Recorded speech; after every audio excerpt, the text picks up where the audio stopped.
Okay, perfect. All right, I think we're in a good space.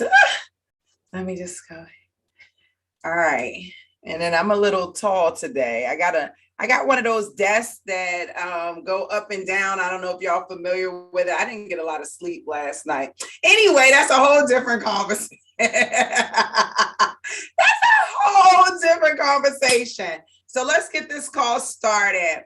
Welcome, Staffingpreneurs. My name is Dee Williams. If this is your first time here, you are at your official Staffingpreneurs Academy live setup call. This call is live. I think I mentioned last week that it was an actual live one, so the public can kind of see what they get when they come into the setup course. So I'm excited that you all are here. If you're watching the replay, hey. And if you're here, I'll call you out in just a moment. And if you're brand new, please put a hey in the box and let everybody know that you're here. And tell us your name, where you're located, and your niche. I'm going to start off with my normal announcement before we get set up with the setup call. First things first, if you are starting your very own niche recruitment and staffing business, it's very, very important for you to understand that you are building teams, okay? That you are 100% building teams. You're either hiring someone to be on an already established team, you're hiring someone to replace someone that's on an established team, or you're hiring someone because a new team is being created. But whatever position that an organization is asking you to fill, just remember that it is a team type of thing that's happening. So you should be thinking about that when you're creating your content. You should be thinking about that when you're creating your digital assets, your lead magnets, when you're talking to the employer in regards to sales and business development and hiring and different things like that. You are creating teams. You are placing people in teams. That's very, very important for you to remember. Second thing, which I should have said first, is this is the only call that I do that's complimentary. So for those of you who are looking to join my Run It class and my Scale Up class, and you're wondering why in the hell do I have to pay a monthly fee and not on the setup class? The setup class is the only class that I teach where it's a complimentary coaching call. And that's because I really want you all to get out of the setup phase and into the actual making money phase. So I'm willing to show up every Monday, free of charge, just to support and to coach you all. So be ready for that. All right. The third thing that I want to say, and this is something that I want you to remember every moment that you are thinking about your business strategy, because you're in the setup phase right now. You're not thinking about actually contacting a client. You're thinking about how you're going to contact the client, how you're going to be of value, what's going to make you beneficial in your niche recruitment and staffing business. So there's a few things that I want you to remember. First, people do business with people they like and know and trust. So when you're thinking about who do I want to reach out to, how do I want to reach out to them? Who are the best people for me to contact first? I want you to think about your close circle. I call it your circle of influence. Who do you know best, right? Also, if you don't know anybody in your niche market, then I want you thinking about more like, how do I create that trust? How do I create that knowing? That's very, very, very important. So people do business with people they like. People do business with people they know. People do business with people they trust. The second thing I want you to remember is your candidates are your capital, okay? So when I say your candidates are your capital, I mean your candidates are your capital because one, you have the ability to place them, right? That's the first reason. Two, not only do you have the ability to place them, but they become a referral source for you when you are trying to connect with other candidates. They also become a referral source to you when you are trying to connect with other employers. But let's take it a step further. Candidates are also your capital. I don't know if you all know the fourth way that they're your capital. I wonder if anybody wants to shout it out at all and to talk about it. Do you know the fourth reason, the fourth way that your candidates are your capital? Do you know how else they are super beneficial for you? Anybody want to take a stab at it? We're on the setup call. Anybody want to take a stab at it? How else are your candidates your capital? Don't be shy. I'm going to pull the chat box up. Does anybody know? It's something that I say all the time. Okay, I don't see anybody. Nobody seems to be fearless today in regards to this. Your candidates become your clients, and your clients become your candidates. But we won't talk about the clients becoming the candidates. We're going to talk about the fourth way your candidates are your capital, because they become clients, because they are going to get promoted, because they are going to take on a position that's going to take them to the next level. Your candidates are your clients, okay? Really, really important. The last thing that I want to remind you is that there is fortune in the follow-up. The fortune isn't in the first phone call ever. The fortune is not in the first email sent ever. It's not in the immediate, in the marketing. It's not in the campaign, the email marketing campaign. It's not in your ads. The fortune is not there, even though you may spend a fortune doing those things. The fortune is in the follow-up. The fortune is in the follow-up. It's in how you follow up with your clients. If you are only planning, like I had a young lady call me yesterday, she did a 15-minute consultation with me. And she says, D, I'm calling, and nobody is getting back to me. Nobody's responding. And I said, okay, that's cool. How many times are you following up? And then that became a totally different conversation, right? Because you have to follow up. Now, marketing 101, sales 101, sales says that you have to connect with somebody 12 to 24 times before they may feel as though they are ready to do business with you. And if most of you are stopping after one connection, one interaction, then you're 23 interactions short. So if the fortune is not in the first phone call, it's not in the first meeting, it's not in the first email, it's not in the first video, it's not in the first introduction, but it's in the follow-up, then the question that I have for you, for all of my staffingpreneurs who are setting up their niche recruitment and staffing businesses, what's your follow-up strategy look like? Have you created a follow-up strategy for your niche recruitment and staffing business?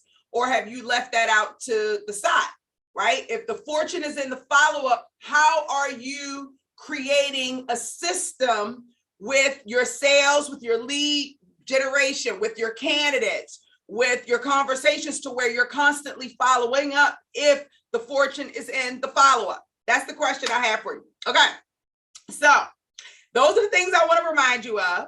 I want you to think about these things every week as you are building your niche recruitment and staffing business. This is very, very, very, very important. Like one of the most important things you can do. I'm really, really excited to be here with you all today for this setup class. We are live on YouTube. That's the only other place that we're live on, just so you know, because I want to give YouTube an opportunity to see what they get when they come into this class. The floors are open for anybody who wants to ask questions. This is your call. So you can ask questions about your niche. You can ask questions about your niche overview worksheet in particular and share your screen. You can ask questions about your website and the web development. You can ask questions about your candidate strategies. You can ask questions about your client strategies. You can ask questions about your candidates, journey and your client journey. Like, you can ask any questions that you want about contracts. You can ask questions about, so it's totally up to you. I just want you to be super involved in your niche recruitment and staffing business. And I want to know that you're actually moving forward in the business. I don't want you all staying in the setup phase. I want you all here planning, putting things into place so that when you're ready to launch, you can fully go out there and launch successfully. Okay. Also, one more thing, you all should have a launch date. Put a 1 in the box if you have a launch date set right now. Put a 2 in the box if you don't have a launch date. Put a 3 in the box if you are trying to figure out what your launch date is, but you haven't necessarily figured, VPN, that's my birthday. Just launch on my birthday. I think that's the best day on the planet to launch, January 30th. I love it. All right. I want to know. Okay, Lucy, let's get your launch date together. I want y'all to have launch dates. Okay. Because you got to have something, you got to be able to know like when you're going to start. So not only do you want to have a launch date, but you want to kind of think about what your launch is going to look like when you launch. Are you just going to open your doors and just say, hey, I'm open? Or are you going to put on a series of webinars? Are you going to launch your podcast? Are you going to launch a special type of email campaign?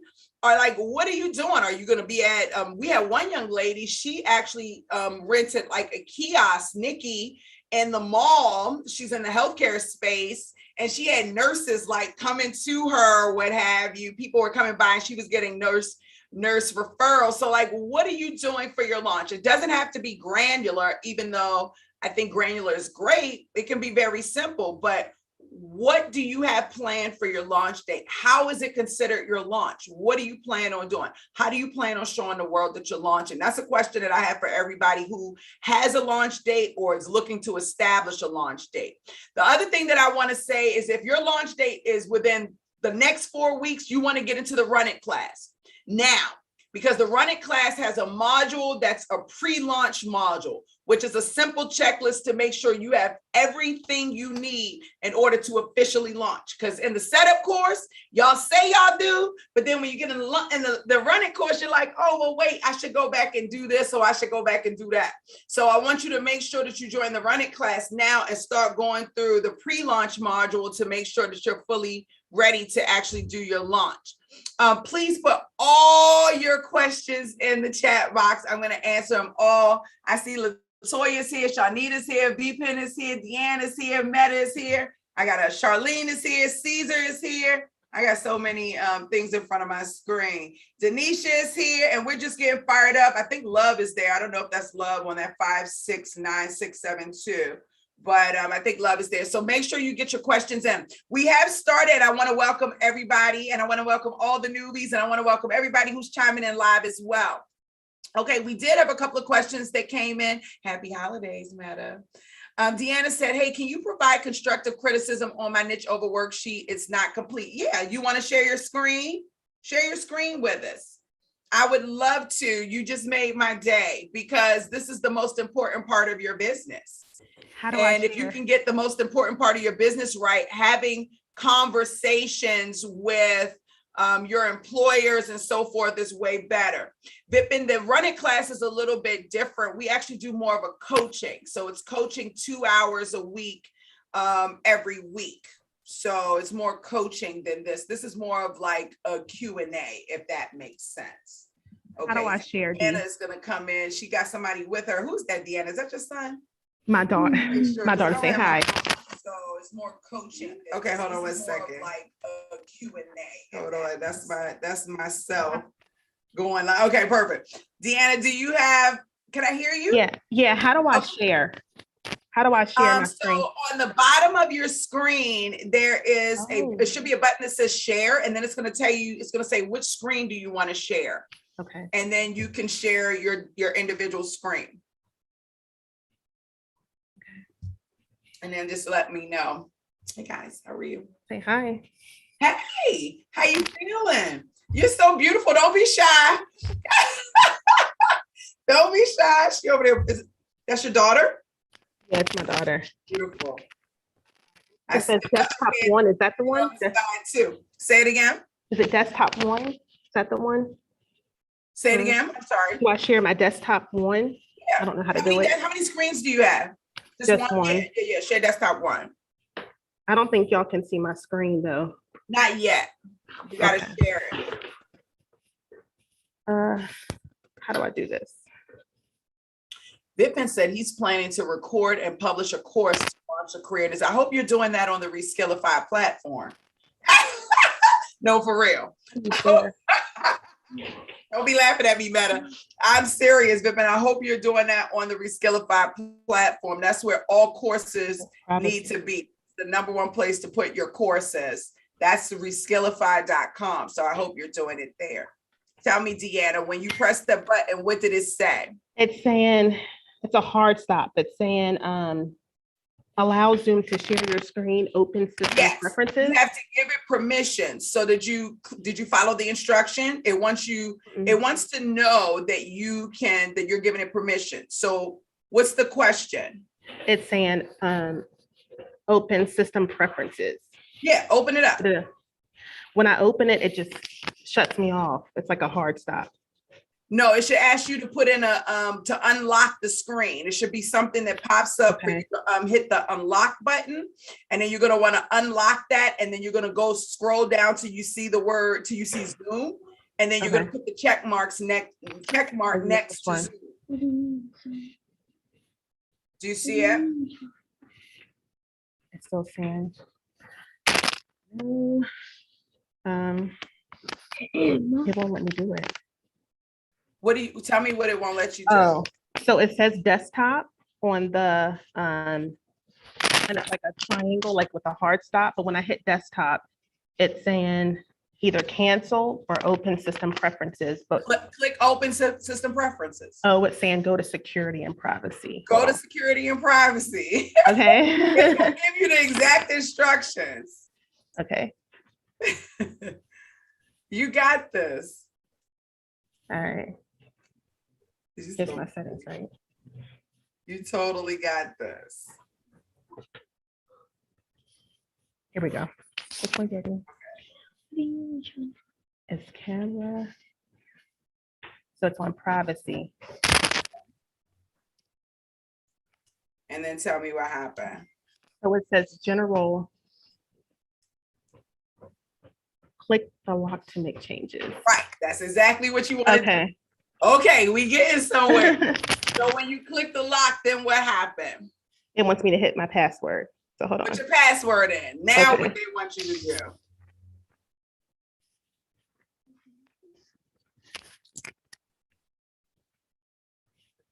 You got this, Deanna. This is great because this is something everybody should really do, because there's going to come a time where you are going to want to share your screen with a potential employer. You know what I'm saying? And you're going to want to, teach something. You're going to want to use Zoom, and you want to make sure your computer's ready. So today is a great opportunity. It's a great experience for you to already get that up under your belt. Charlene saying, can we purchase your shirt? Yeah, Charlene, they're actually going up the next day or so. I'm really excited too. We just got a new shipment in. I want everybody to go get their Staffingpreneurs shirt. I'll put a little commercial together and everything. Because you see how cute I look in my shirt? This is a small, actually. I never thought I would fit a small. I was in a medium in 2021, the majority. So to have a small, really cute, it fits totally right. And this is the unisex shirt, just so you know. This is the male and female shirt. So definitely. Okay, Deanna, tell me what happened. All right. I don't know. Now hit share again and see if did you click on Zoom when you were when you put your password in and unlocked it? Did you scroll down and find Zoom and click it? Yeah, but it's not. I feel like it's not changing it. All you got to do is click the Zoom button when you do. Just click the Zoom button. Did you scroll down the list after you put your password in and give it permission to talk to Zoom? Yeah. Click the Zoom button, the checkbox for Zoom. I see. So in security and privacy, under general. Okay. Yeah. Did you scroll down and see Zoom? What do you see? Yeah, there's Zoom there. Click it. Click the checkbox. Is it checked? You want to make it active, so click the checkbox. Where's my settings at? Like for Zoom. For Zoom. Do you see? Tell me what you see though, because it's not this. It's very simple. You just find Zoom and click the checkbox. What do you see? You got to talk to me, Deanna, though, because I can't read your mind. I'm seeing accessibility features.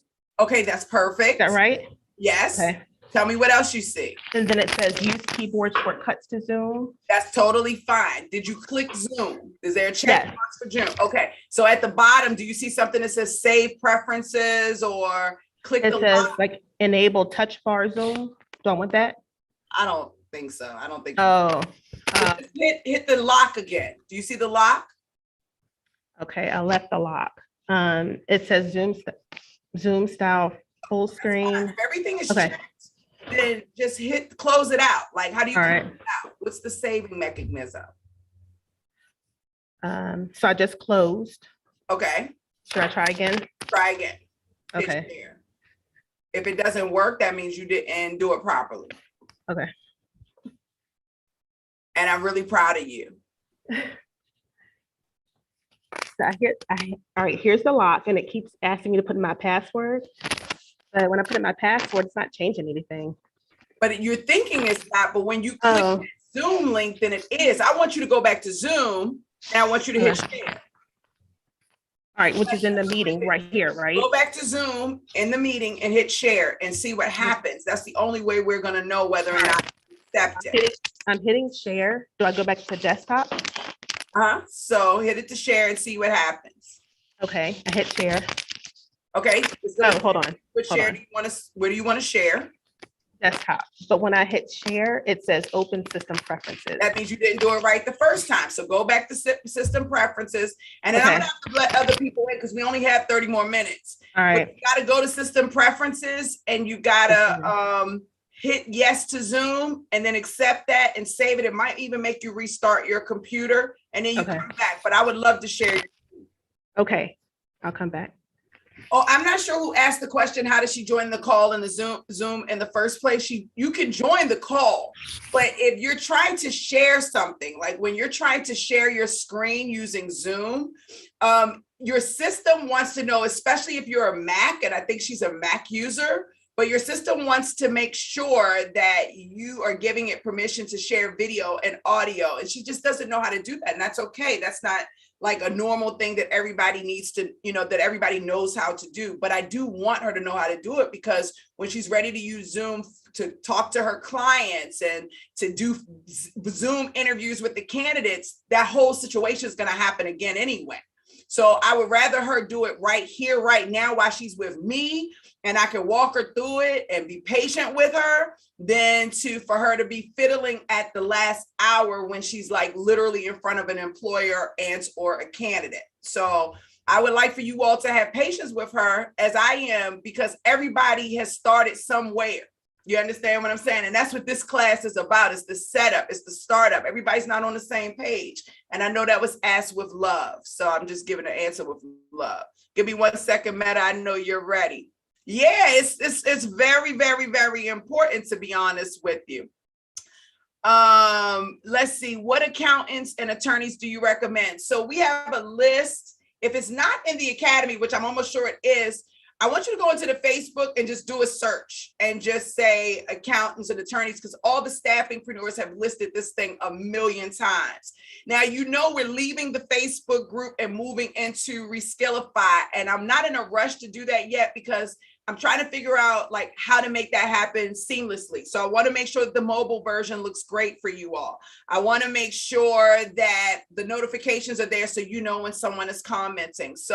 But for now, you can just go into the Facebook group, our private one, and you can go in and see, get an attorney and an accountant. There are tons and tons and tons that people are using all across the world, actually, that are listed in that group. Click the green share, but okay, you got the blue. Okay, perfect. Do we have a similar meeting? I think I answered that. With Crelate, what payroll system works best with it? I don't, there's not which one works best or which one does not.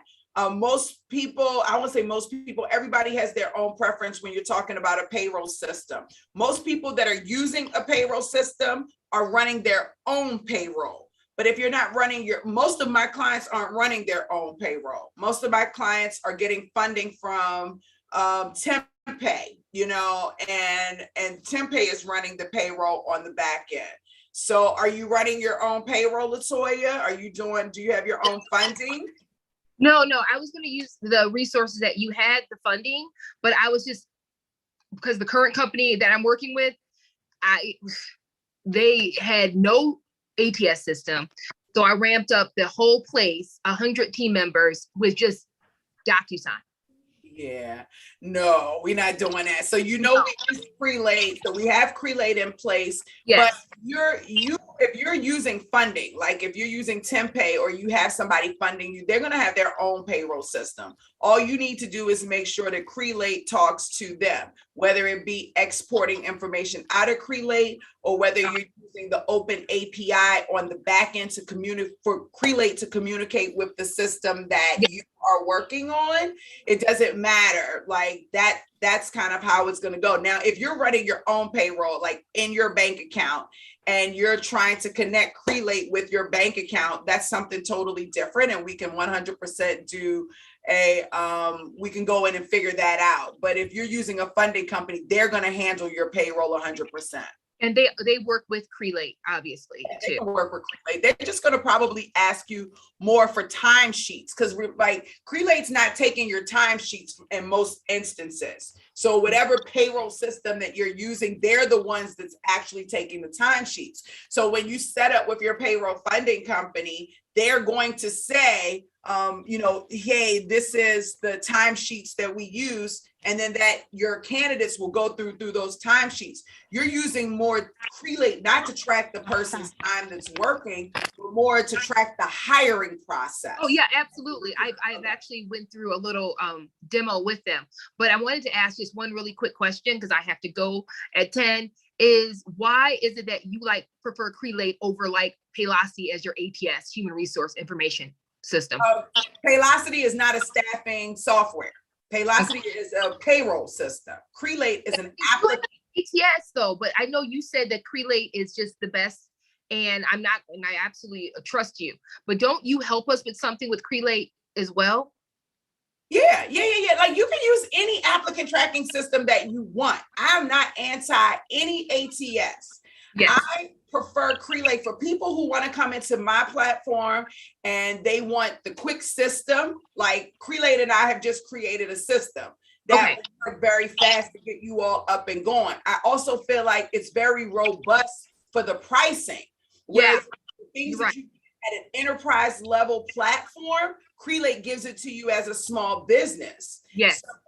And they have a different type of support. So I have decided to partner with Crelate because first, that's the applicant tracking system that I use. I love Bullhorn. I love Job Adder. I love CATS. I love all of them. But when I started to work in all the applicant tracking systems, like Crelate was the easiest for me to use. It was the most robust.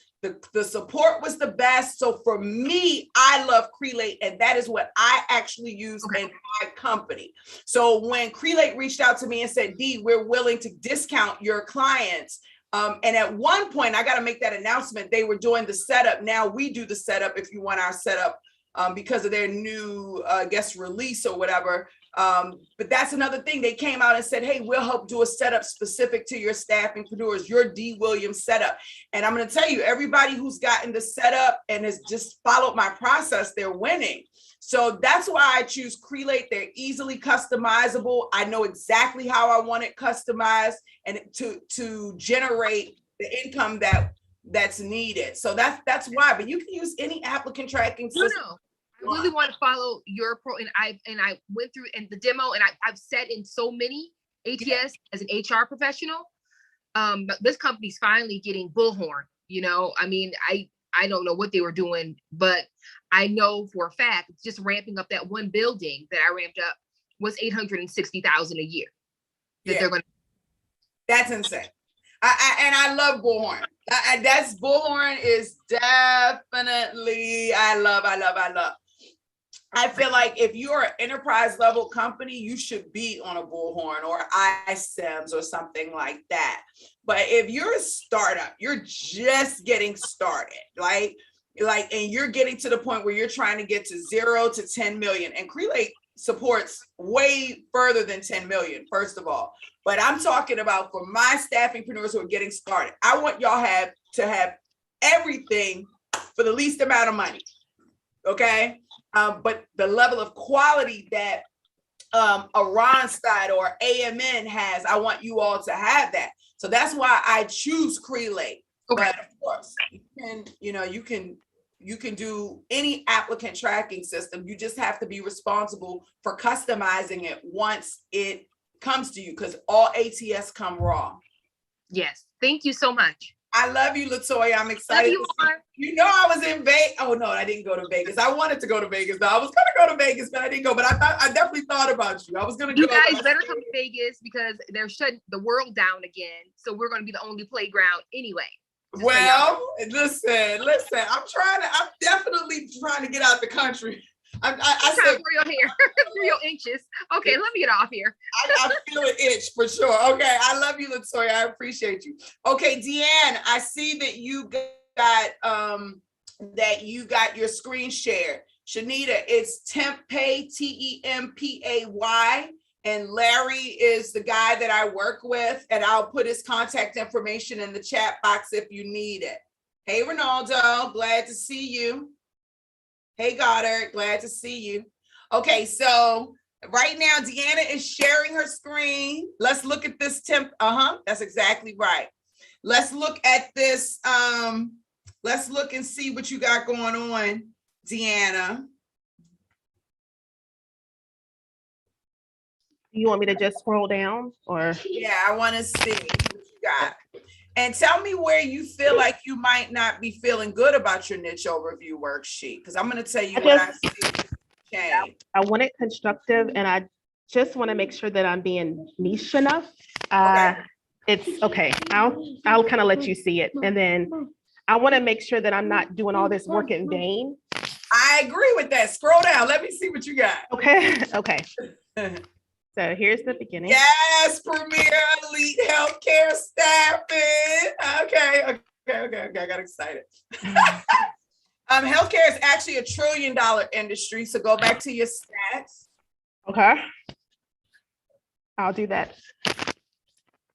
Okay, the expertise of our nurse case managers, clinical social workers, and clinical documentation. I love your niche with revenue cycle departments to provide high quality patient care experience to improve patient outcomes. Keep going down. So our niche is nurse case managers, clinical social workers, and clinical documentation improvement specialists. High five on that. Keep going down.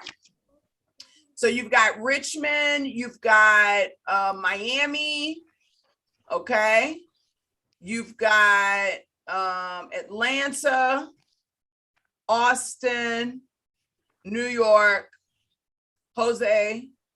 San Jose, and then Denver. Oh, and Bloomington, Minnesota. Okay. There's actually, I went to do a top 10, but as I was doing more research of where travel agencies are hiring these professionals, I kind of capped it at 20. I kept going and going and I couldn't stop. So here's, it goes to 20. I love the energy. Okay, go past the locations part. Okay. I'm going to tell you exactly what I go down. I want you to go down to where you get to where you're mark it out. So you got your locations. And the reality is you're going to do all the United States. Okay. Right now, you're just picking your top 5 or 6 so that you can have some focus. Top 20 is too much. I'm going to be honest with you. Okay. Because the idea of narrowing it down to your top 5 or 6 is so that you can have a level of focus. If you've got 20 locations, it's going to be way harder for you to have focus on 20 locations than it is for you to have focus on 5 or 6. Okay. Yes. A few things. I want you, I can tell you right now that scroll down just a tiny bit. This isn't set. Okay. Perfect. That's what I know. Now, I want you to look at that example. Do you see where it's highlighted the title Java developer? Yeah. How did you do that? Put your mouse over that for me. And I want you to click on it. Do you see how it takes you to the exact search list on LinkedIn? Mm-hmm. My link, the Wi-Fi might not be as good in here, so it might not. But what I want you to be very intelligent about the way that you're doing things. And I don't want you to waste time because you're going to use this niche overview worksheet 1,000 times. Okay. So when you did your candidate title, nurse case manager, and you found out, and I know that number is very low. 175,000 on LinkedIn. I'm about to do the search because I don't believe that to be true. I think that if Okay. you go to LinkedIn, there's way more than 175,000 nurse case managers, which means your search is not valid at all. So let's go through. So I'm on LinkedIn and I'm going to type in the search bar, nurse case manager. Okay.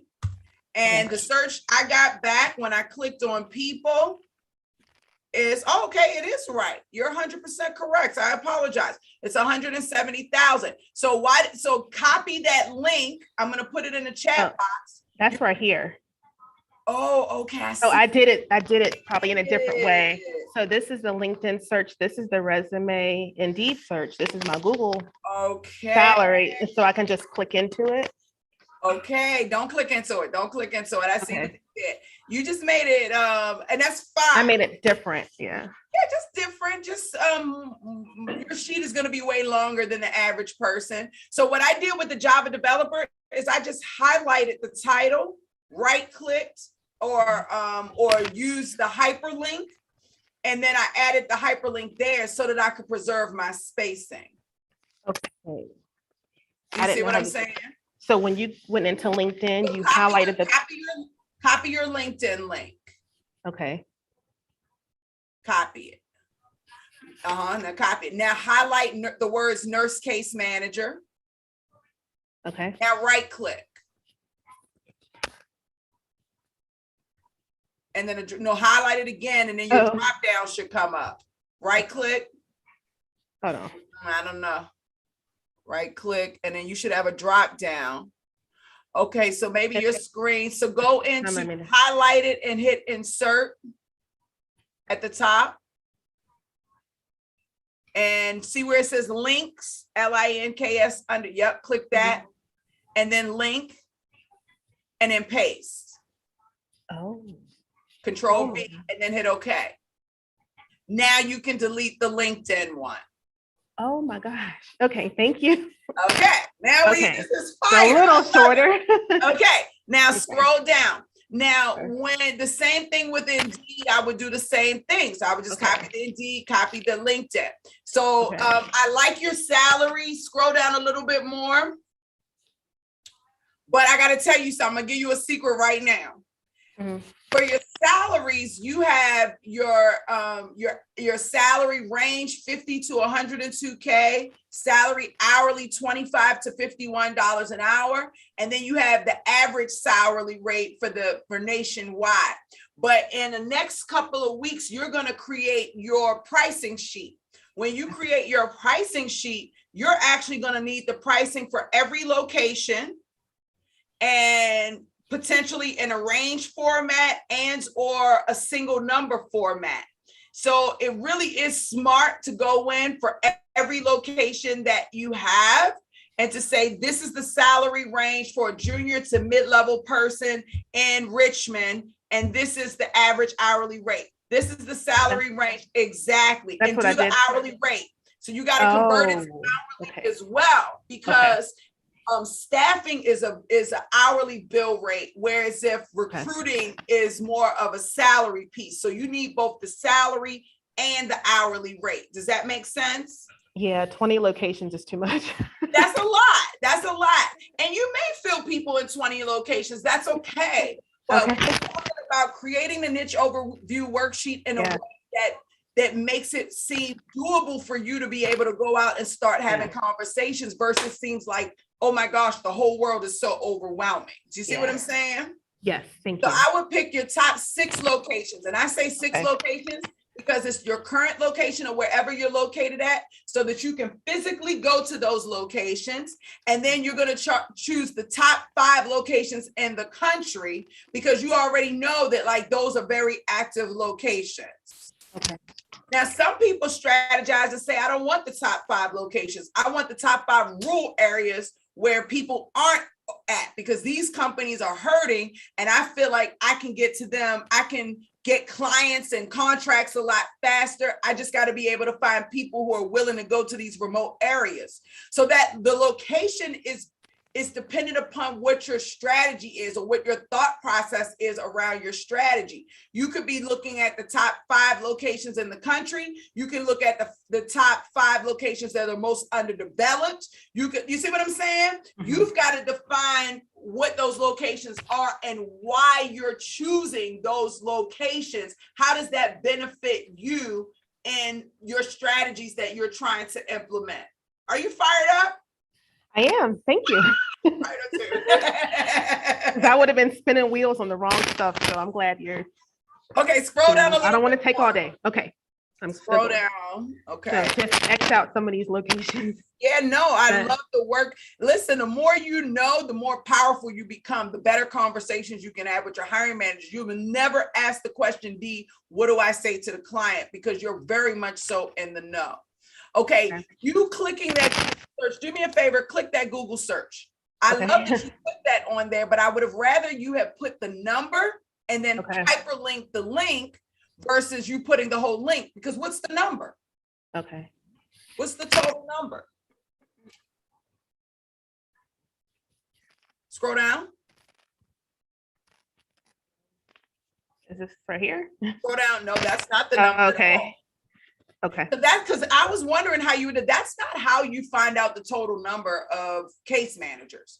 You've got to go back in and start calculating all the places where case manager nurse jobs are, and then start putting a number together. That number you see right here, 232 million or billion or whatever that number is, that's how many websites are talking about that either have the word total or has the word number or has the word of or has the word nurse or has the word case or has the word manager or has the word jobs or has the word in or has the word united or has the word states. That's what that number is about. That number doesn't represent how many case managers are full. But if you look at the number that you generated on LinkedIn, and you add that to the number that you generated on Indeed, and you add that to a number that you generate on, and I'm talking about Indeed, I'm talking about Indeed, and you add the number on Monster, you add the number on Career Builder, you add the number on, pull all of the collective places, you can get a general idea of how many jobs are actually on the market. Not necessarily how many resumes, but how many job openings are on the market. And then I'll give you a secret tip, one that I don't share often. But if you are someone who's trying to figure out, is my market viable enough? If you just do the search of how many people hold the job title in which you're trying to place, you will see very quickly that that's the number of jobs that are on the market. And that's only what's listed online.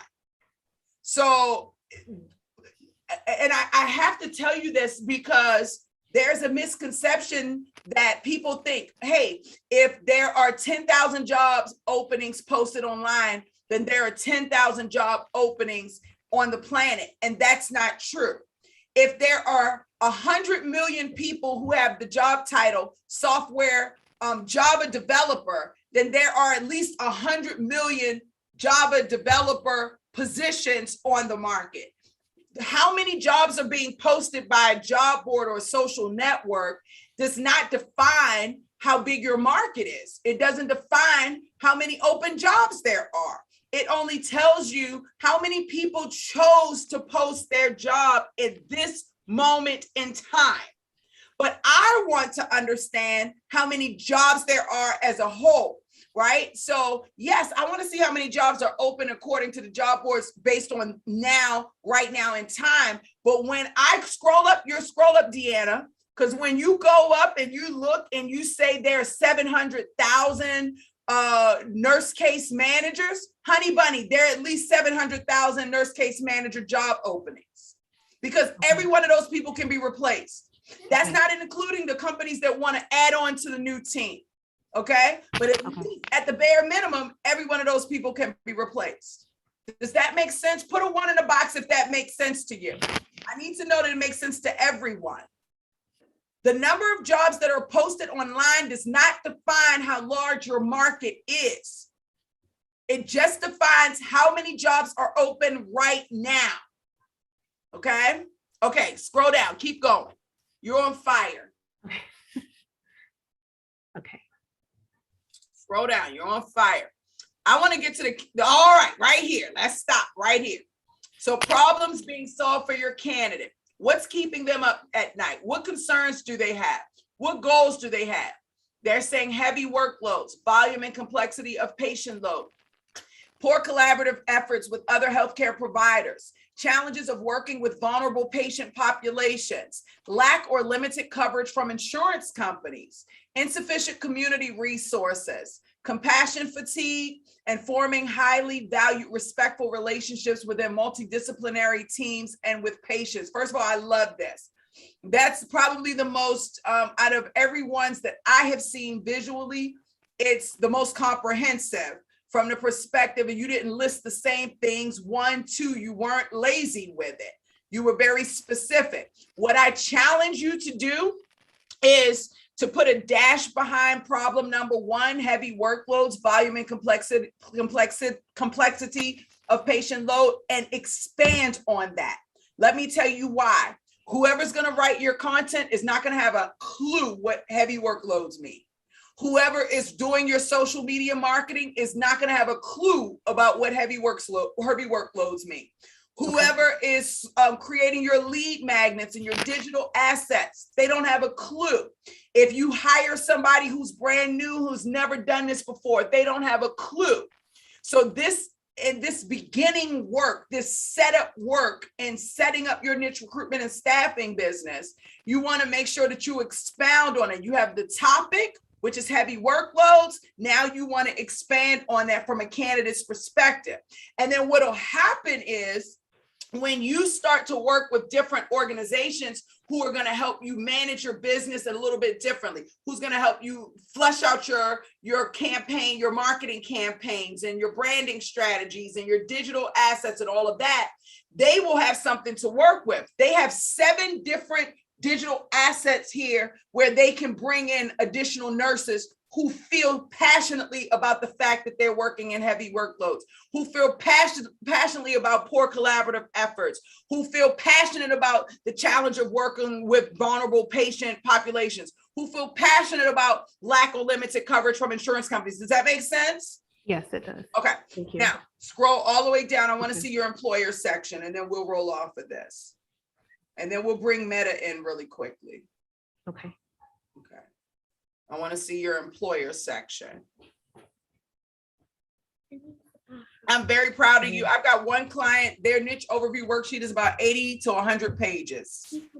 So do not feel some type of way about how large your niche is, because this is something that you're never going to stop working on. This is everything. You understand? Yes. I'm Keep very, going. very, very proud of you. Thank you. Keep going down. Yep, keep going down. It's the next section. All right. Right here.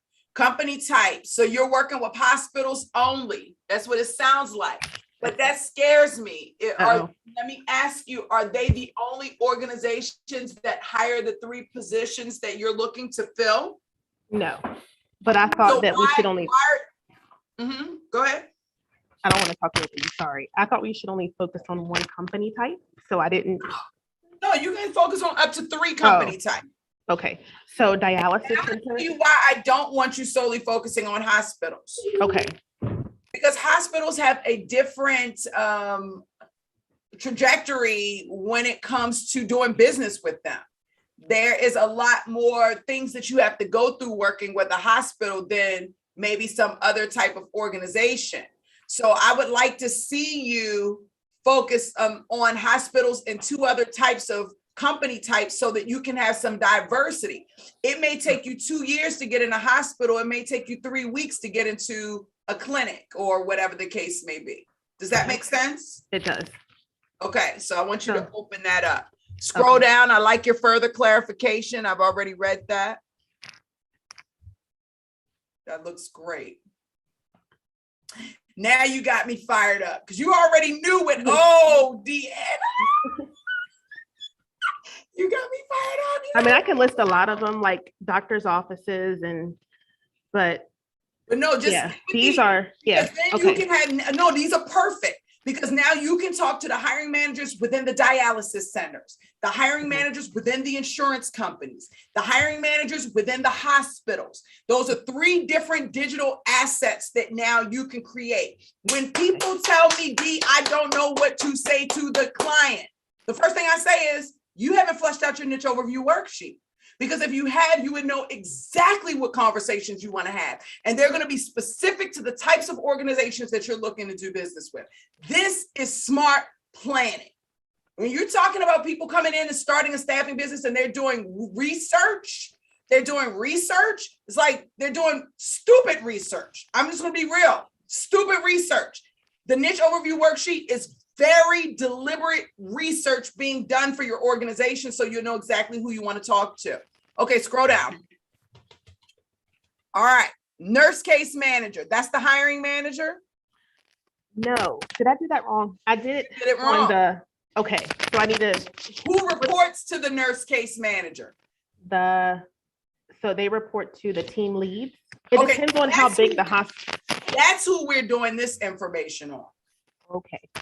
So we need to know, who does the nurse case manager report to in a hospital? Who do they report to in a dialysis center? And who do they report to in an insurance company? And those are the people that we want to get the stats on now, because now we need to know how many of those people do we have the ability to reach out to and start having conversations with.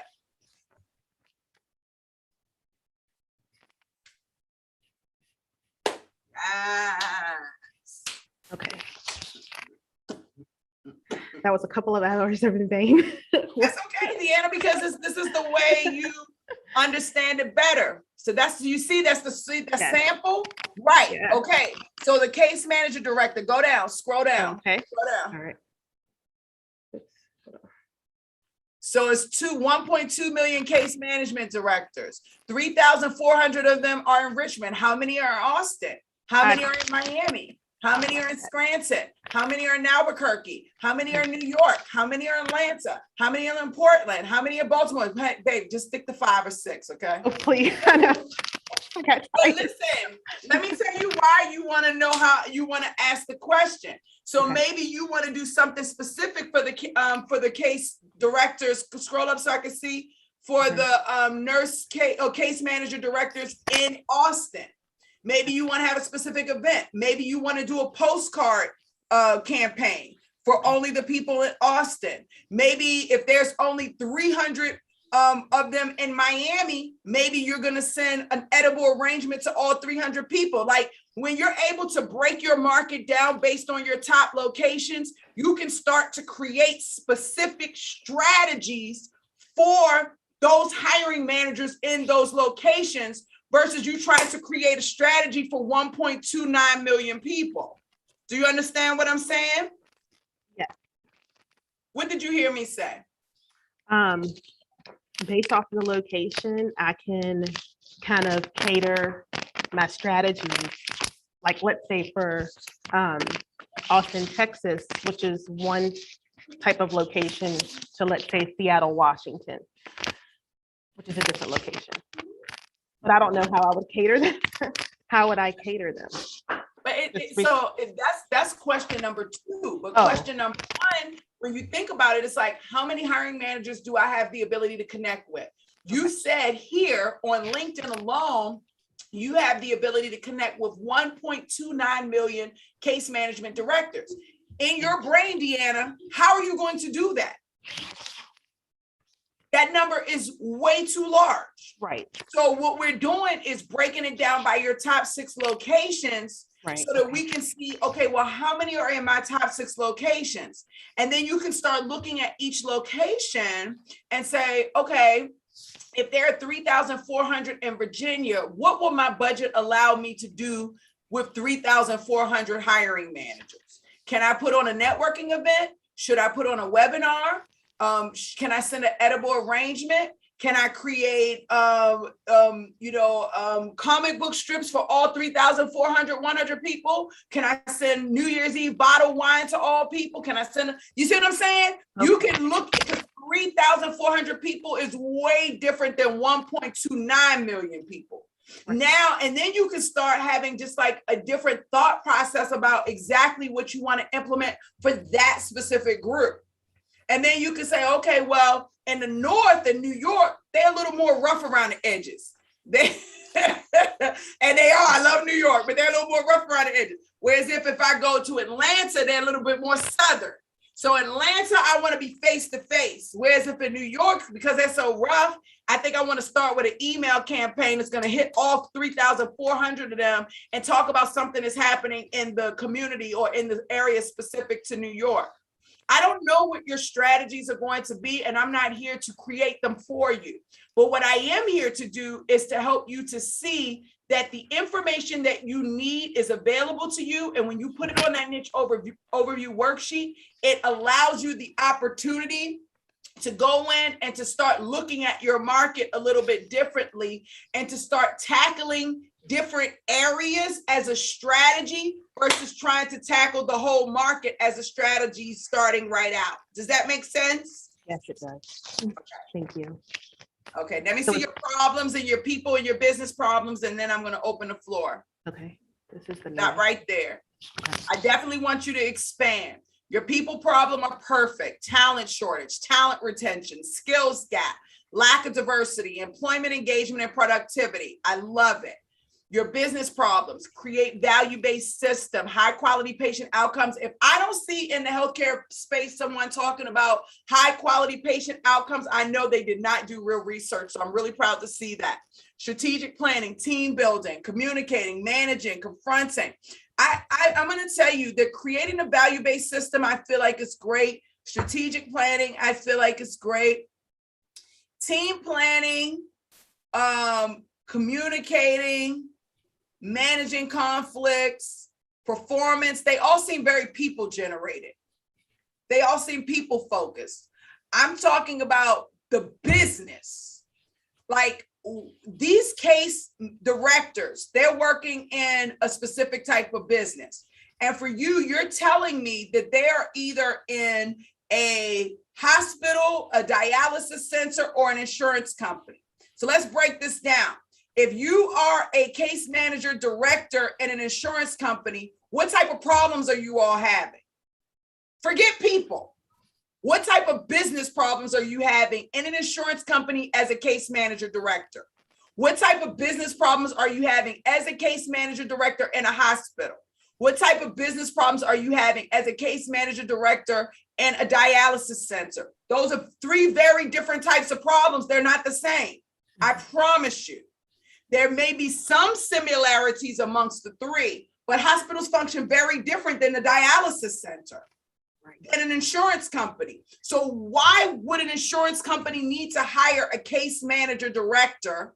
What is the value of hiring a case manager director? And what problems is that director having?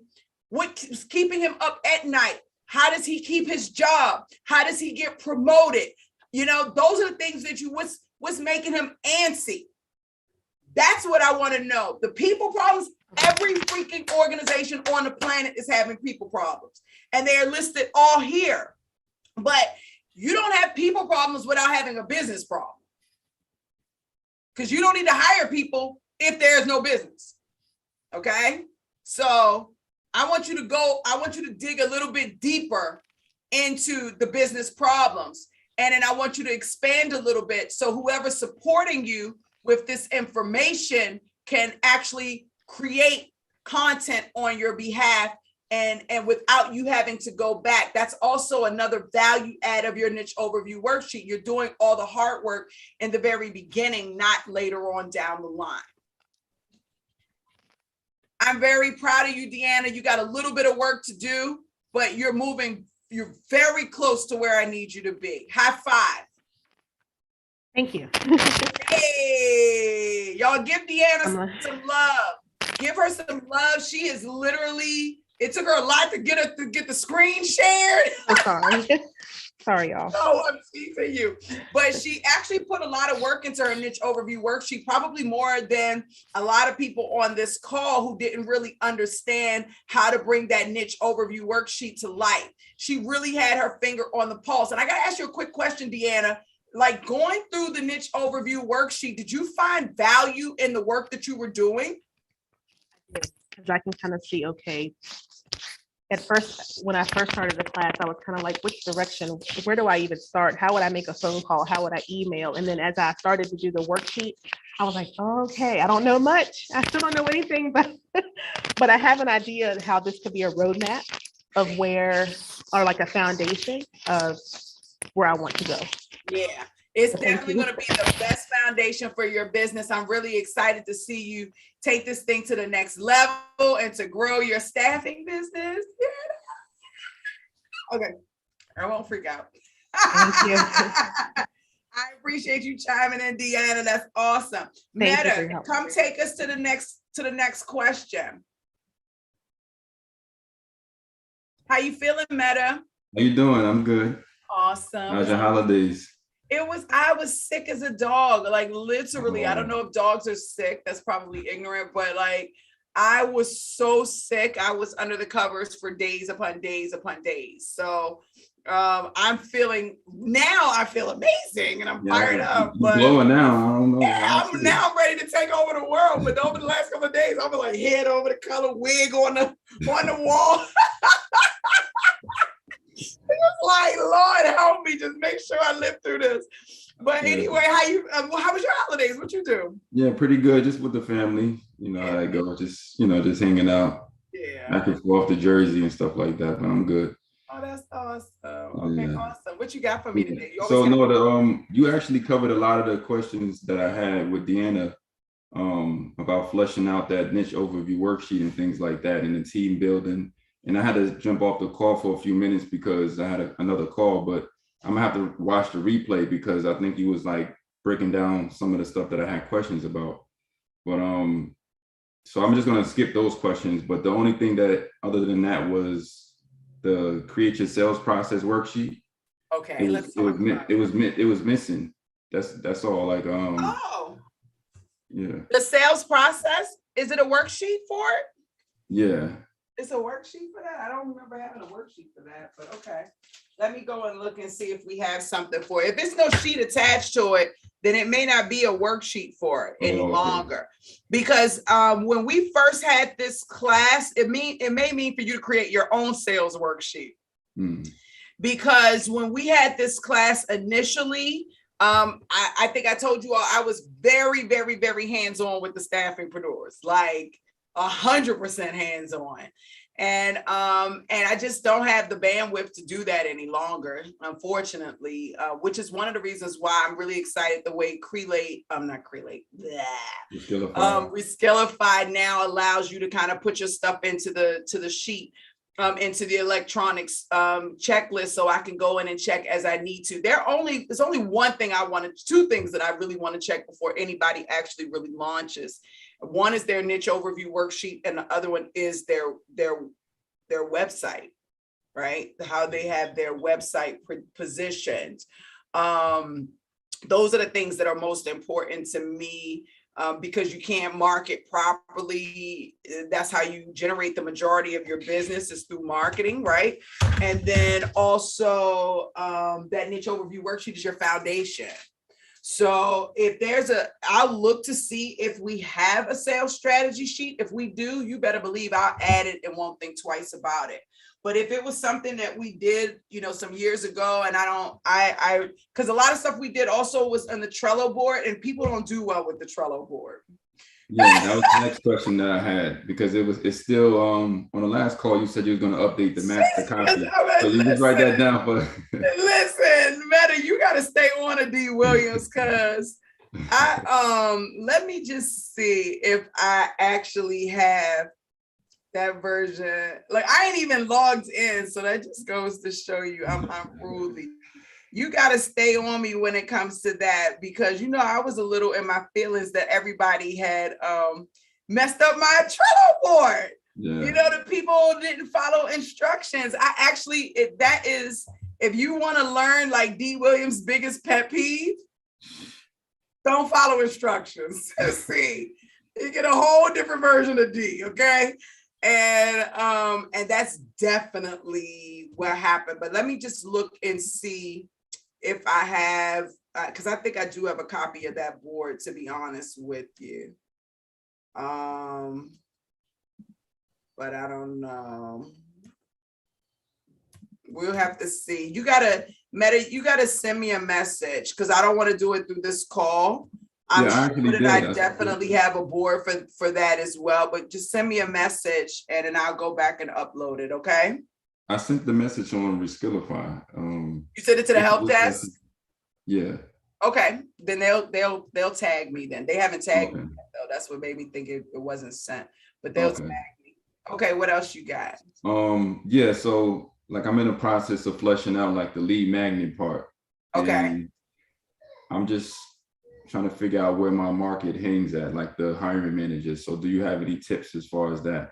So those are two different things. Your lead magnet and where they're hanging out at are two separate things. So are we talking about the lead magnet or are we talking about where they hang out at?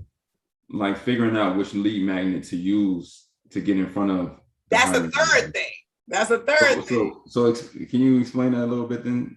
So it's like what lead magnet do I use and where do I put it to where it can be seen is really the two questions that I believe you're asking. Right. And so for anybody who doesn't know what a lead magnet is, a lead magnet is a digital asset. It's a piece of value that you're presenting to an employer and or candidate to show that you know your ish, okay? And that you're someone that can be trusted and someone that they want to know, right? Because people do business with people they like, know, and trust, right? And that you got their back. That's really what a lead magnet is. Now, what you decide to create as a lead magnet, I can't be the one to tell you that. That has to be specific to your market. When you are creating your niche overview worksheet, for example, we just saw Deanne's niche overview worksheet, right? For her case manager directors, I can't remember what her number one problem was, but there was a problem she had for number one, a business problem. I would take that business problem and that would be the topic of my lead magnet. Now, what type of lead magnet I'm going to do? I have no clue. That's totally up to you. Is it going to be an ebook? Is it going to be a webinar? Is it going to be a podcast episode? Is it going to be a checklist? Is it going to be a guide? Is it going to be a calculator? Is it going to, I don't know. You define that. But the topic is based on the research you've done on your niche overview worksheet, specific to the hiring manager and the type of organization that you're selling into. And I'm going to just give you another tip, like, every time you talk to a hiring manager and they tell you a problem or a challenge, you should be putting that on your niche overview worksheet. And you should be saying, this type of hiring manager had this coming from this type of company, is experiencing this type of problem. And then you should be creating some type of case, white paper, case study, or something where you can reach out to all of that company's competitor and say, hey, I've already done business with you, with your type of company already. I'm already aware of what you all are experiencing. Let me help you. But that's a bonus and a side note. I don't know if you all are ready for that. If you're on YouTube watching this, thumbs up this video. This is prime information here. And you can thank Meta. Make sure you in the comments say, thank you, Meta, for bringing these questions up and bringing it out of D. Williams. Go ahead, Meta. So should we work our way backwards? Because my main thing is, if this is another question on top of that, should we work our way backwards from the hiring manager to find out where they are and then base it on that? Because my main thing is trying to figure out where these people are so I can figure out what lead magnet will be the most effective. So on your niche overview worksheet at the very bottom, that's the question. Where does your market hang out? Yeah. So that's where I'm gonna find a little difficulty finding. But it shouldn't be difficult because I've already given you all the bullet points. So if you already know that your market is, and I'm just going to make something up, chief nursing officer, then look chief nursing officer and call like this. Oh, okay, got you. Yeah. Don't make it. You are one of the smarter people I know, Meta. So do not know for real. Sometimes I overthink things though. I know, and I don't want you to overthink things because you're so amazingly intelligent, right? So chief nursing, I'm just going to make this up here, just as an example. Chief nursing officer. And then let's say you do conferences. This is going to tell you where all the chief nursing nursing officer conferences are. That's where they're hanging out. That's where you need to be. That's where you need to go and get you a space in, either as an attendee, as a speaker, as someone who is doing as a whoever. That's where you need to be. Associations. Like I gave you all of the key things to look for. There you got your chief nursing officers associations, podcasts. So it's very simple. Don't make it hard. This is where your market is. Podcasts, magazines. Don't make it hard. I don't make anything hard because I need everything for dummies. For me, I need the for dummies version. So don't make it hard. Okay. So everything you need, magazine, journals, you understand? Everything you need, your market is there. All you got to do is go in and put the title of the hiring manager and or the candidate that you are looking to place or to work with, and then in quotes, and then go through those bullet points. What are all the podcasts? What are all the LinkedIn groups? What are all the Facebook groups? What are all the associations? What are all the conferences? What are all the magazines? What are all the job boards? Now you know exactly where to go. Now you're not just out there putting crap out there. You understand what I'm saying? You know exactly where you need to go in order to find the right talent or to find the right hiring manager every time. High five if that made you feel good, because I know you know that. I know definitely. You felt some clarity in that. I know you did. I can see your face. Yeah. Always. Yeah. So the last thing I had was I spoke to an RN from the group, from the staffing group, and got some information for some market research.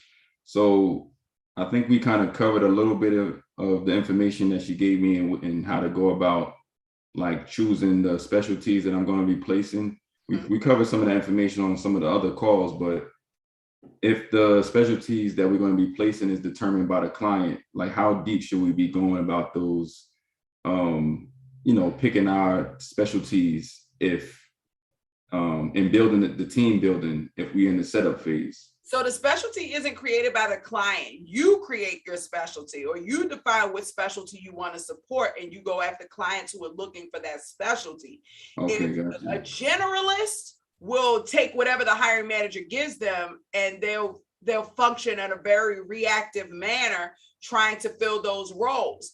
If you're brand new getting started and you're going through a coach, you don't have to go through that craziness. That's craziness and it's drama. You don't have to go through that. You go back and you tell them, hey, listen, I focus on this, and this. If you're looking to fill this type of role, or this type of role super quickly, you don't want to go to no other staffing agency but me. I don't care who you're dealing with. We have a pipeline of these. We can get them to you in seconds. Whereas if they are going to take days or weeks to get them to you, you understand what I'm saying?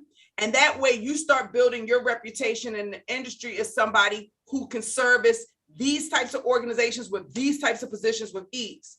Now, what's going to happen is that companies are going to start to see that they can rely on you for filling those types of positions, and they're going to like you, and they're going to know you, and they're going to trust you, and then they're going to start saying, can you fill this role too? Can you fill this role too? Can you fill this role too? Can you fill this role too? And then your business will expand organically. You understand? But when you're starting out with telling them exactly these are the specific type of roles that I fill and that I specialize in. You trying to play with me? Let's play. You not? I'll come back to you when you're ready. Got you. I think that makes things 10 times easier too. Yeah, for sure. Yeah. You're taking control. Yeah. Okay. Yeah, it makes things a lot easier, like I said, because before I was kind of thinking about, all right, these are the specialties, but I'm kind of like a little bit, I was confused because I'm like, okay, the clients might be saying, okay, we're looking for perioperative nurses. That might not be your niche. Yeah, exactly. So we shouldn't even serve them. With somebody else in the academy who has that niche and take a couple of dollars off of it and then let them run it. Like give it to them and just take $1 or $2 off for yourself. Kasha Ferry, Kasha, Kasha, Ferry, she's in your community. She does perioperative, right? Mhm. So that's her niche. She has nothing but those people. If you want to impress a client, you don't have to tell them you're going through somebody else. You can say, sure, I'll get it for you. Call Kasha, say, Kasha, give me that person, and run that person right through your organization.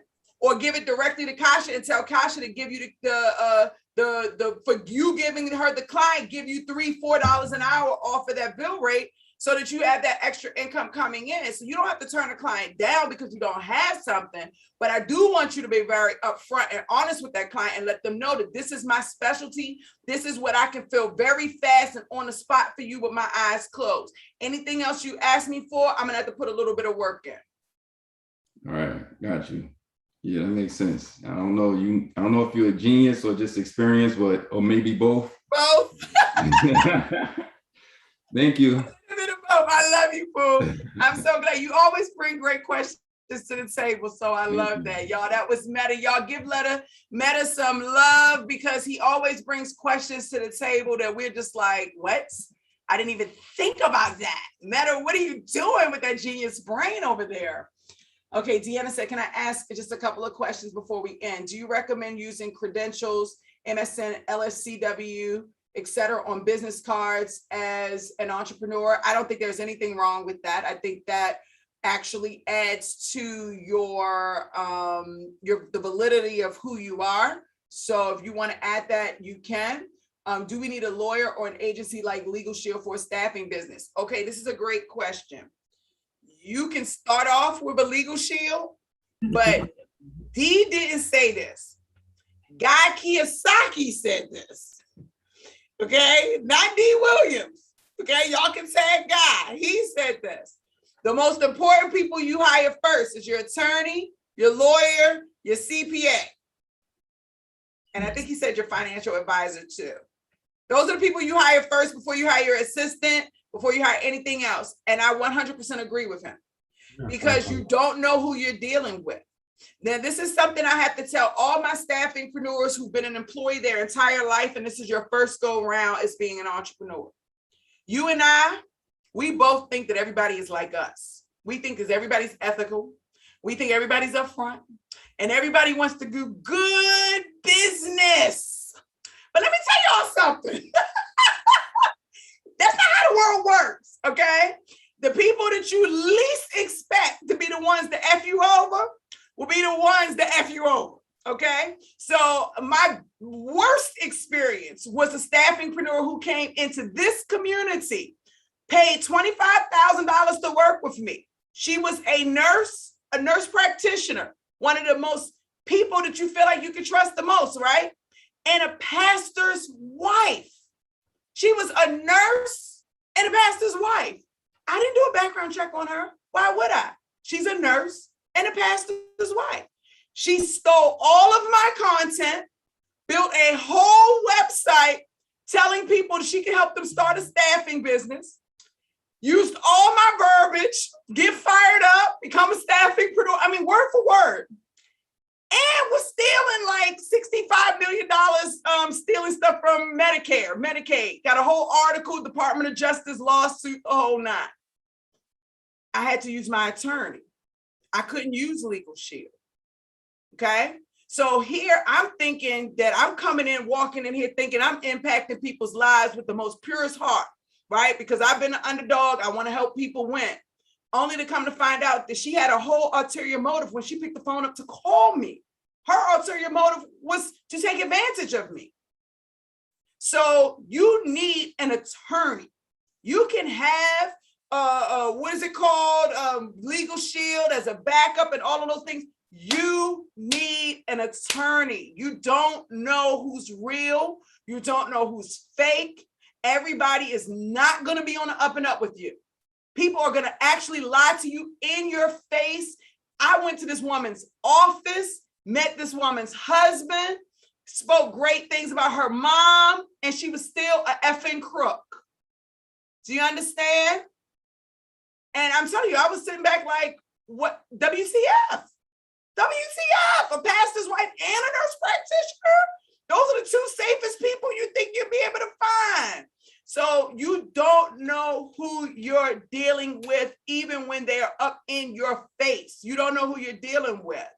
And so you have to have an attorney so you can pull that attorney out as soon as my attorney, he just won what do you call it? A Supreme Court lawsuit, because the moment that thing happened, he was ready. Oh, I'm fired up. I just won a big lawsuit. I'm about to take this bee down. You know, he was ready. So you have to have an attorney who is on your side, you know, who is your backbone. My attorney's been with me since 2012. I've got four law groups that I work with across the country. But for those particular things, my attorney is in Atlanta. He's amazing. Tyron Jones is his name.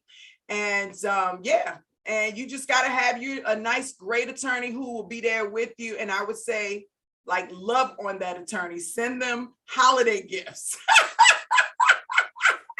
so they can lower that rate when you start sending text messages. Tyron, if you're watching this, you can lower my rate any day. Okay. Any day. I love you, Tyron. I know he's probably watching this too, because whenever he see me live, he's ready.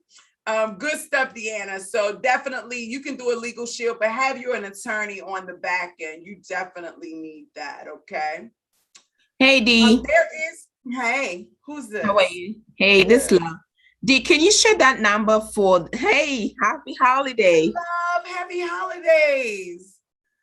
Can you please share that number for the discount for the Seamless AI? The number is just a link.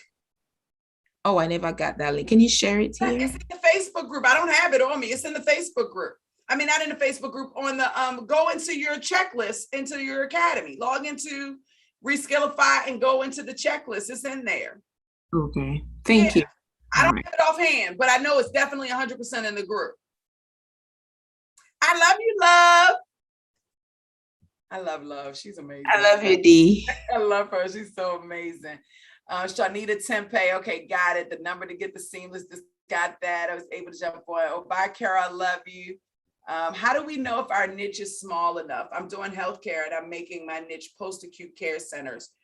If it's small enough or too small, I think is a better question, Caesar.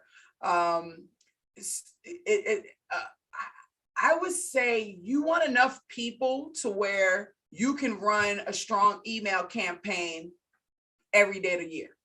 So you know what I'm saying? You want to be able to run an email campaign. So if your niche is only as small as like maybe 700,000 people, that's even probably pretty good, because how long would it take you to connect with 700,000 people? But if your niche is like 25,000 people, that's probably too small. You know what I'm saying? But when you get over 100,000, 200,000, and you're in a great space, because the idea of you connecting with 100,000 people or 200,000 people in a year, how long would it take? What level of effort would that take for you to connect with that number of people? Now you've got a healthy market, or at least the start of a healthy market. Does that make sense? I'm so glad to see you, Caesar. So Thanks. glad. Good to see you. That makes sense. Yes. Okay, perfect. All right. Hi, Dee. So who's that? This is Missy. How you doing? Hey, Missy. How are you? I'm new and I'm afraid. These words you all are speaking, like, is blown over my head. Missy, so first of all, hey girl, welcome. Thank you. That's the first thing. The second thing is just don't worry. Like, this is if you're just starting, like, Yes. this is the only thing I can describe when you're just first starting a business. It's like the conception phase of having a baby. So just imagine you just having the best orgasm of your life. I mean, that's what the conception phase is of having your business, okay? And then once you get over the fact that you just had the best orgasm of your life, now you've got to start preparing for the coming of this child, the coming of your business baby. And do you have children, Missy? Yeah, I'm a grandmother as well. You remember, so if you're a grandma, you might not remember, because like, I'm not a grandma yet, but I remember my first child, like, okay, what do I do with this thing? Like, you know what I'm saying? How do I prepare for this thing to happen? What do I need? And that's kind of the phases that you're in. The first thing I would tell anybody brand new coming in is watch the entire course front to back. It's 22 hours. It take you 2 days. Just watch the entire course. So that way you can kind of understand what to expect. Then just go back and start going through different pieces like, okay, man, I need to do this. I know I need that. This is how I need, this is how I want to do, what have you. I would encourage you to get involved with the group. We're in between Facebook and Reskillify right now. Tackle both of them. I would ask questions. There are staffingpreneurs that have been in this group since 2014, 2015. There are staffingpreneurs in this group that are making 10, 20, $30 million a year. Even though they may not come out and say that, there are lots of them. Okay. So your community is actually here to support you. Now, what everybody's going to tell you is go through the training first, because everybody in this group has gone through the training first. But once you go in and you start asking questions that are relevant to what you're trying to accomplish, I promise you, everybody in the group is going to be there to support you. They're all going to be there. All you got to do is start asking questions, and they're going to say, oh, do this or do that, or try this, or have you tried that, and whatever the case may be. So you are in excellent hands. I definitely don't want you to feel like you are lost. I definitely want you to feel supported. That's what the group is for, and that's what these calls are for. Every Tuesday I show up for the most part, unless I'm on site live with a client. I'm here every Tuesday. You can bring any question related to the setup of your business here to this call, and I will answer very freely with no qualms. How do you feel about that? I feel great just to hear that. Yeah. Another question is, should I be forming my my business now?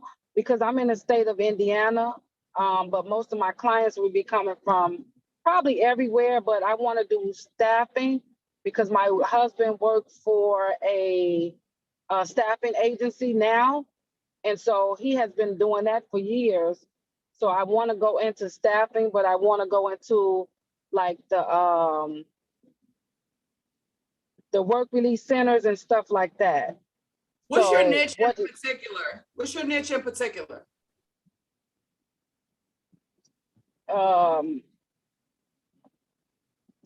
I have a little nursing background, CNA and lab tech.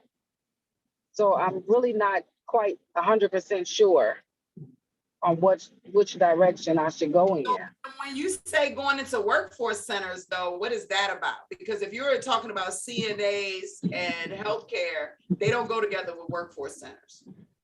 No, I know that's two different things. I know that. Yeah. So, like, first, I think you've just got to define your niche. Okay. Like, are you going to do work, because workforce centers, because first of all, like, I would go through the course in full detail first so that you can kind of get an idea of what's involved. I need you to understand there are 3 layers to staffing, okay? There are 3 layers. You have commercial, which is all roles under 50K, okay? Then you have professional solutions, which are roles that are 51K and above. Some people say 60. And then you have executive search, which is like 125K and above. Every role that I've heard you speak about thus far have been in the commercial space. There are roles under 50K. Is that what you're looking to do? Exactly. Okay. So in the commercial space, what I don't want you to do is to mix healthcare up with warehouse. Okay. Workforce solutions is warehouse. I work with a number of staffing agencies who do warehouse, so I know that to be factually. CNAs, totally different. You have to choose one of the two. Either you're going to do healthcare or you're going to do warehouse. Okay. And I'm pushing more to warehouse. Okay. So if you're pushing more to warehouse, then that's totally cool. Then you can do some really cool things. You can do re-entries, like ex-cons or whatever. You can do, the workforce solutions. You can do a lot of different things. Just keep in mind, you're going to work 10 times harder than someone doing professional solutions as a commercial staffing business because your margins are going to be super low. Okay. But I'm listening to your energy, and I think that's where you are. And there's nothing wrong with that. But I do want to be super transparent with you when you look at warehouse, anything under 50K, you're going to have to put 3 times more people on billing to hit your financial goal than if you were on professional solutions. But professional solutions takes a different type of individual. That's more white collar work. Okay. Commercial is blue collar.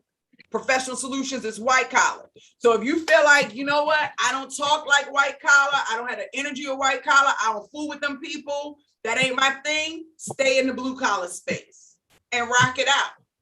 But if you are suit and tie and you know good and well that like, I can't deal with people smoking weed on the job, having sex with their boss. So I'm just going I can't deal with the drama that's not showing up to work that goes along with blue collar, and I need professional solutions. Then put your ass right there.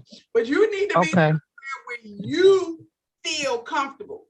I have a client, I had 2 or 3 clients that I love that I work with one-on-one, and they wanted to make a lot of money. And so but they wanted to start off on on the commercial side.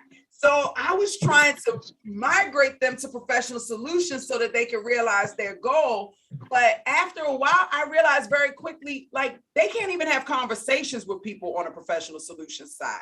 Professional solutions, white collar, they are not white collar people. They are blue collar people down to the core. So it doesn't matter that they want to make $1 million in their first year. They're literally going to have to settle for maybe $500,000 in their first year. In year 2, make $1 million, and they're going to have to focus on the blue collar side, which is the commercial side. Does that make sense? Okay. Exactly. I'm glad I asked that question because I'm more so on the commercial, and I'll start there and work my way up. And Missy, listen, I feel that energy from you. And I feel like if you pull your sleeves up and take that grassroots approach, you're gonna rock it out. Oh yeah, I'm here. I ain't going nowhere. Oh, I can already tell. I'm fired up just even listening to your energy. So I love it. I'm here. I love you, Missy. I'm here if you need anything, okay? All right, thank you so much. All right, you're amazing. Y'all give Missy some love. It's her first time. She's just getting in the swing of things. Y'all show her some love. Caesar asked me, he says, Dee, what do you think about using childcare services benefits to attract candidates in my care nurses, if it makes sense? You understand? If you're doing nurses make money. Do they have issues with childcare? Now, warehouse people do, but nurses, they make bank. I don't think they're having issues with childcare, paying that childcare bill. So you've got to look at it from that perspective. Does it make sense? You understand what I'm saying? Now, I know a lot of nurses, and a lot of the nurses I know don't have families. They travel, but they got dogs. So pet insurance might be more valuable than childcare insurance. They don't have kids. They have dogs. They have pets. Those pets are their dogs, especially your travel nurses. Good question. Alexandria, wait, I know a doctor and nurse who got caught in the patient room doing at the hospital. Listen, Alexandria, I'm just telling you. I don't know. Wait a minute. With the cowboy boots on. Cowboy boots. Cowboy boots. Listen, I don't know about the white collar. You don't see that often in the white collar, but in the professional. The best surgeon in the hospital. I'm gonna tell you though, I've had the weirdest experiences. Like I've had a girl come on her period while I was interviewing her, and her move to 3 different chairs and soil all of my chairs in my interview room. Oh my goodness. I have had a girl with her Bible spitting out Bible scriptures to me during the interview with red lipstick all over her teeth. I mean, said Jesus gonna get her that job. Many days I thought I was being punked during my interview process. Okay, I was looking around like, okay, who's punking me? Somebody's punking me in real life. This is not real. So just know, people are little, they're not all right upstairs all the time. So just just know it ain't all good, okay? Just keep it real with you. Okay, I just gotta be real with that. She talking about in the boots, not in the damn cowboy boots. Yes. That's hilarious, okay? Jasmine said, in healthcare, can you have clinical and non-clinical roles as your niche? That's a great question. I feel like yes, but Jasmine, I want to challenge your thought process on that, okay? So I do believe that there is an opportunity for you. Let me pull you up, Jasmine. I'm gonna see where she at. There she is, Jasmine McAllister. I definitely feel like there is an opportunity for you to fill clinical and non-clinical healthcare roles. However, where I challenge you is, do those clinical and non-clinical healthcare roles report to the same person? Because when you are writing out who your people report to, you ultimately really want to make it easy for that hiring manager to see your value. And the easiest way for your hiring manager to see your value is if you say you fill all positions on a specific type of team. That's why I started this call out with every company is hiring in teams. Whether they tell you that or not, they're hiring in teams. So the question is, do these non-clinical people and clinical people both work on a team that reports to the same hiring manager? Because if they do, then I say, yes, go after it. If they don't, then I would ask you to rethink it and make sure that it makes sense. Because now, how many hiring managers do you need to connect with within an organization to get a win? Now, strategically, you might be saying, well, D, I want to infiltrate the whole entire company. So I'll do department after department after department. And if that's your strategy, I say, go for it.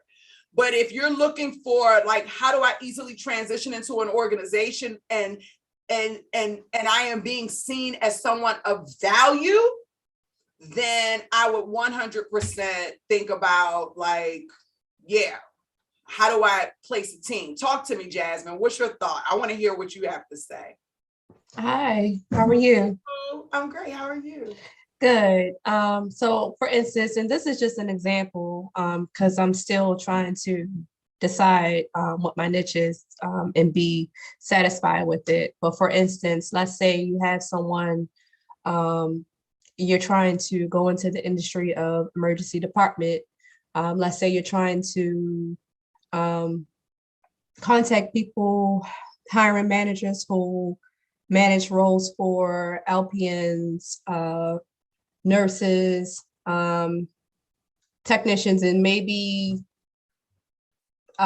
medical billing for ED or something like that. They all will fall under that specific title, but it's Billing is not going to different. be under the same department as an LPN.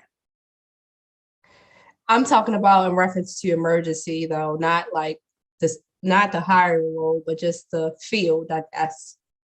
I was thinking about people falling under the category of that field, not necessarily the hiring process. The hiring roles would definitely be different because you're dealing with administrative versus nursing. But in reference to maybe choosing roles that fit within that field, is that something that's feasible? Well, yes, but I still challenge you to, like, because now you have to find, like, who's the hiring manager for the LPN, who's the hiring manager for that nurse, and then who's the hiring manager for the billing person. Mm-hmm. So you're really making things a lot harder for yourself initially than easier. Okay. Do you see what I'm saying? That's why I'm saying you want to really look more in teams. Okay. Like, even like, I was working with a customer recently and out of Cleveland. They had an amazing niche. Their niche was in the mental health space, but they focused on placing people in interdisciplinary teams. Mm-hmm. You understand? Employers are really filling a team role. So, like, a billing person is not going to ever come in contact with that LPN. Mm-hmm. The hiring manager for that LPN. So you're just making things harder for yourself. But I would look at like, for example, billing is its own world. And you can be billing just on the billing side. You wouldn't even need to add in LPNs and nurses if you were focusing on billing.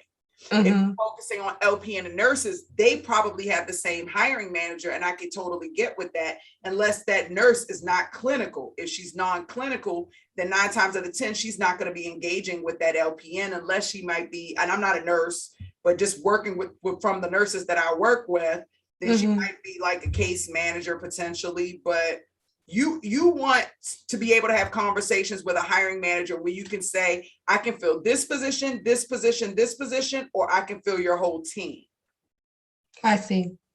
So whatever roles the hiring manager are pretty much promoting, you want to be able to take care of that. Or needs to fill on a consistent basis. Okay. I see. It's just going to make your life easier in the beginning. But does that mean you have to some people need to do things the hard way? But I'm just letting you know that, like, when it comes to the point of you fleshing out your niche market, like, your billing person is going to be a totally different market. Even if he's in the same, even if they're billing for ER, they're not talking to the ER director. They're dealing with they're reporting to billing. Right. So those are 2 totally different people that you're now having conversations with from a hiring perspective. Okay.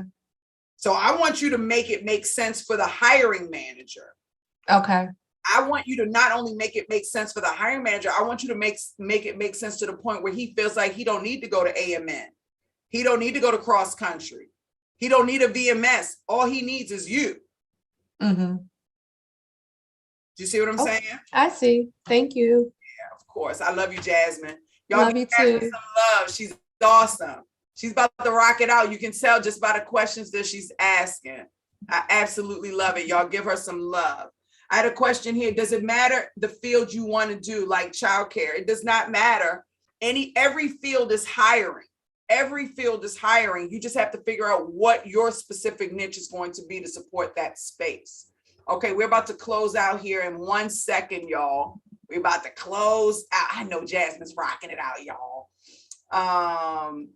Charlene, hey D, what industry is booming the most, CNAs or medical bills? Okay, so I think I'm going to do a top 5 video for 2022 because 2022 is booming, especially in the healthcare space. I would tell you this, Charlene, there has never been a time in history that CNAs are not booming. However, CNAs are the most troublesome niche in the entire clinical healthcare field. I feel like you have to be a special type of person to want to play CNAs, although I have a lot of CNAs in my community, they will tell you the same thing.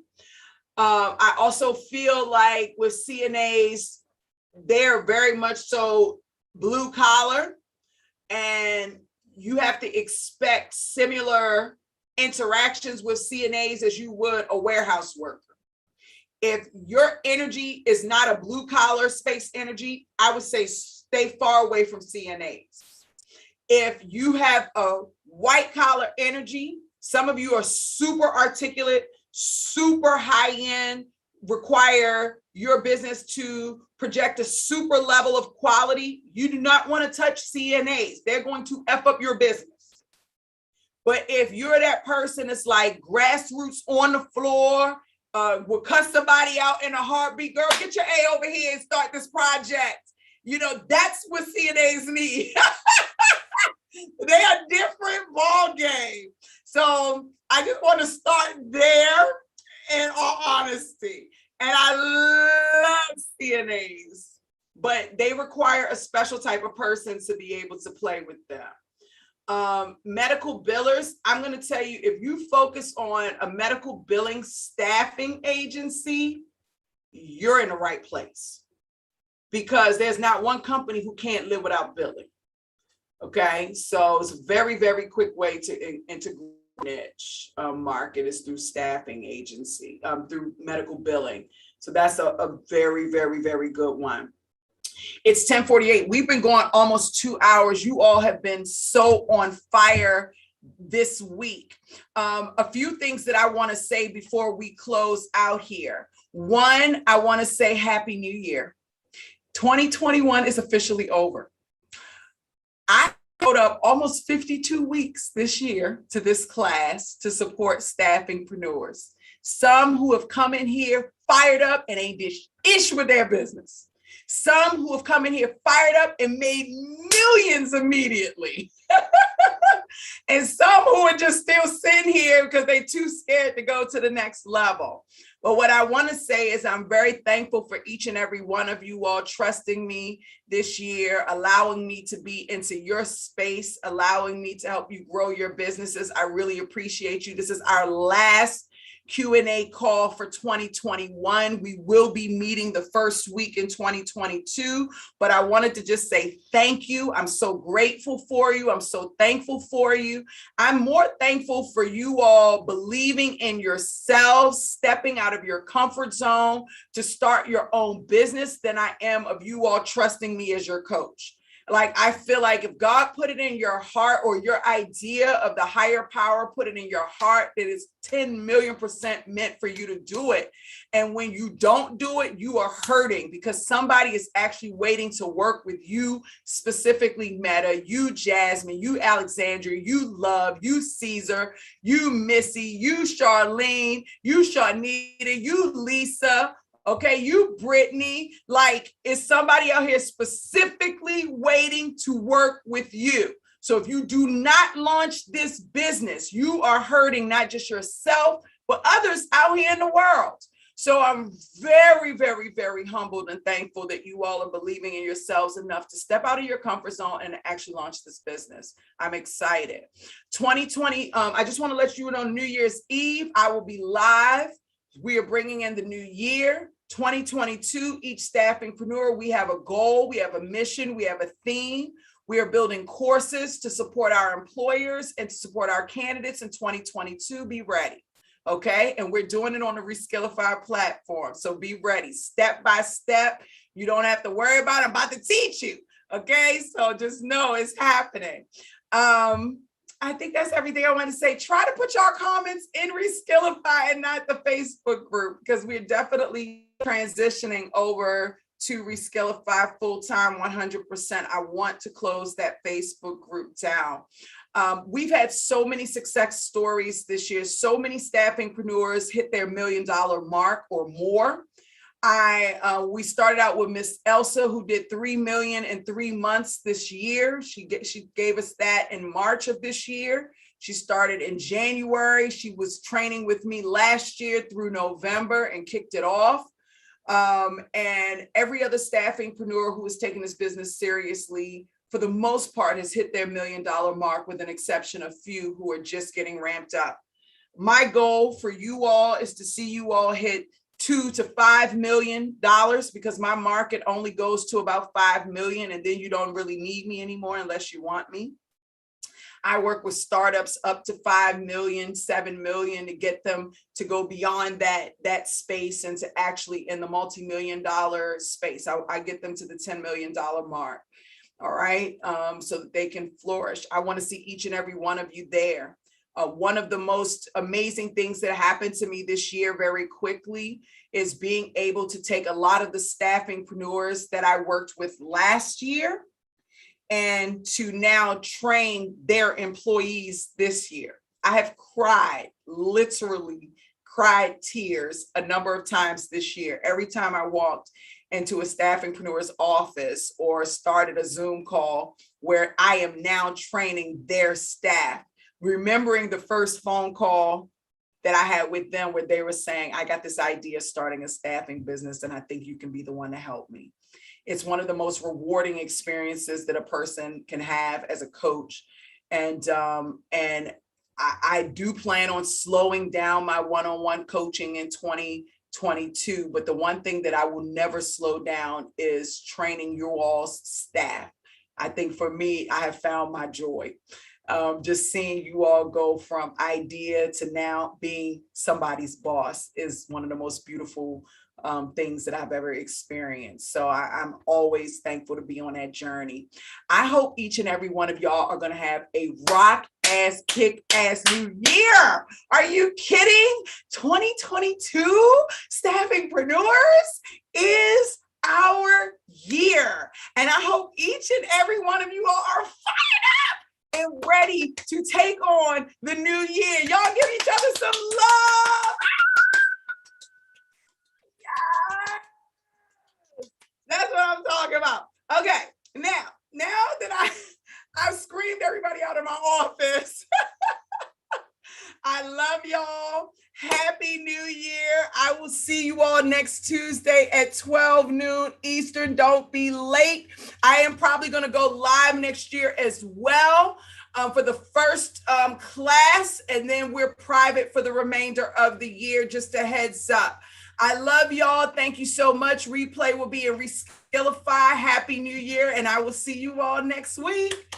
Thank you, Staffingpreneurs. Amazing job.